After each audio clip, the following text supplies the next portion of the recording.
దీని ప్రకారంగా మీరు ప్రవర్తించాలి, దీని ప్రకారంగా మీరు బ్రతకండి అని దేవుడు ఒక ధర్మశాస్త్రాన్ని ఇస్తే ప్రజలు ఏం చేస్తున్నారంటే దాన్ని పాటించట్లేదు. ప్రజలందరూ పాపాలు చేస్తూ, అక్రమాలు చేస్తూ, దౌర్జన్యాలు చేస్తూ, ఇంకా రకరకాల పాపంలో బ్రతుకుతున్నారు. దేవుడు ఏమంటున్నాడు, మీరు ఎవరు పాపం చేయకండి, నేను మీకు ధర్మశాస్త్రాన్ని ఇస్తున్నాను వింటున్నారా? ఆ ధర్మశాస్త్ర ప్రకారంగా మీరు బ్రతకండి, మీరు బాగుంటారు, మీరు ఆశీర్వదించబడతారు, మీరు దేవుని రాజ్యంలో ఉంటారని దేవుడు చెప్పాడు. కానీ ప్రజలు ఏం చేస్తున్నారంటే ఆ ధర్మశాస్త్ర ప్రకారంగా పాటిస్తే వీళ్ళకి పాపం చేయడానికి అవకాశం ఉండదు. కానీ అందుకని ఏం చేస్తున్నారు, వీళ్ళు పాపం చేయడానికి ఇష్టపడుతున్నారు తప్ప ధర్మశాస్త్రాన్ని పాటించడానికి ఇష్టపడట్లేదు. మరి విలాప వాక్యాల్లో కూడా మరి 3:48 కూడా మంచి మాట రాయబడింది. విలాప వాక్యాలు 3:48 వచ్చిన అధ్యాయంలో ఏమంటాడంటే,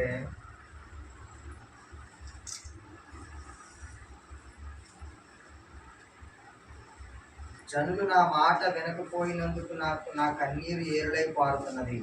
అంటే దేవుడు మనుషుల్ని పుట్టించి వాళ్ళని ఒక మంచి స్థితిలో పెట్టాడు, వాళ్ళని మంచి మార్గంలో నడిపించాలని దేవుడు కోరుకుంటున్నాడు. కానీ ప్రజలు ఆ మార్గం నడవట్లేదు. అందుకని దేవుడు ఏం చేస్తాడంట, కన్నీరు కారుస్తున్నాడంట. చూడండి, మన పిల్లలు మన కళ్ళ ముందు పాడైపోతుంటే తల్లిదండ్రులకు ఎలా ఉంటుంది?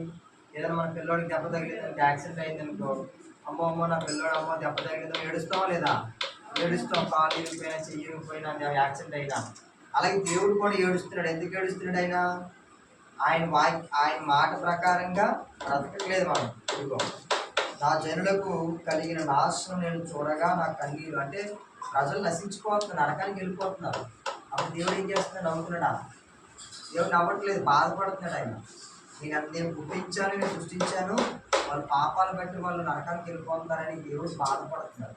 కాబట్టి మరి ఏ మనిషి కూడా నరకానికి వెళ్ళకూడదని దేవుని చెప్తాం. అందరూ దీవించబడాలి, అందరూ పరలోకంలో ఉండాలని దేవుడు కోరుకుంటున్నాడు. కనుక మరి ఆ నిజ దేవుడిని మనం తెలుసుకుని ఆ దేవుడి దగ్గర మనం ప్రార్థన చేసుకునే వాళ్ళు చిన్న ప్రార్థన చేస్తాం.